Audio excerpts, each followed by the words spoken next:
Hello and welcome. I'm Karen, and you may know me as Art on the Fridge. And in this video, I wanted to share with you some of my learning progress in terms of how to make a YouTube video of myself doodling. So this is actually not a great example of how to record yourself doodling, and I thought it might be interesting for you if I shared with you the process that I went through before I got to a slightly better sort of setup.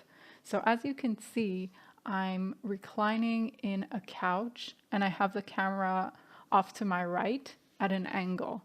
And the reason for that is that for the past year or so, I've spent hours and hours doodling, and I've been doodling almost completely on the couch. I did not sit at a desk, and it was so comfortable, and I really liked doodling that way rather than sitting at a desk, that I was able to do it for hours and hours. So I guess at this point, I was still holding on to a wish not to be seated at a desk while I record myself doodling, but I soon realized that it wasn't the best angle for my doodles to be videoed at. Another thing you can see me doing here is rotating the paper a lot. This is how I normally doodle when I don't record myself. I rotate the paper all the time because it's just more convenient or comfortable to draw a line in one direction rather than in another direction. And it's also sort of helped me change the general direction of the doodle so that it doesn't all flow in one direction, but rather the lines in the doodle itself are just going in all sorts of directions. So this is how I like to doodle, and I recommend this because it's really relaxing just to sit on a couch and doodle away and enjoy. At this point, I decided I would move to a desk, but I wasn't using a proper desk, and actually the chair was too high for me in this setup, so I wasn't very comfortable sitting at this desk.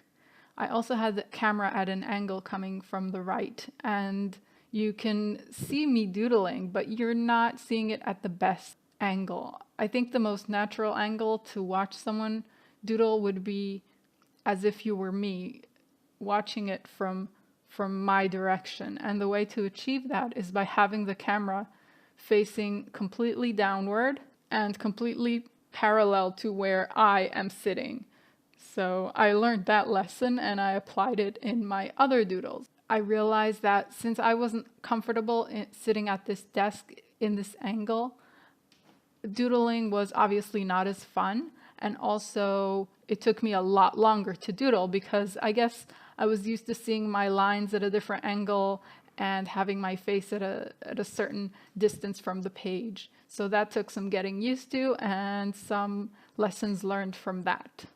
The final lesson that I learned here is lighting. And in this doodle, I was relying on natural light, which works some of the time, but by the end of this doodle, I did not have any natural light to work with. So I just hoped for the best and kept doodling with the normal living room lamp, and it did not go very well. You can see, first of all, you can see a big difference between how the video looked with natural light as opposed to now, and not only the difference, but I just don't think it's good lighting. So the one thing I learned from that was that I want to set up with lighting which makes me independent from natural light so that I can doodle whether there's good natural light or not, and wherever my desk may be. So I hope that was interesting for you to watch, and if you enjoyed, please leave a like and subscribe, and I'll see you next time.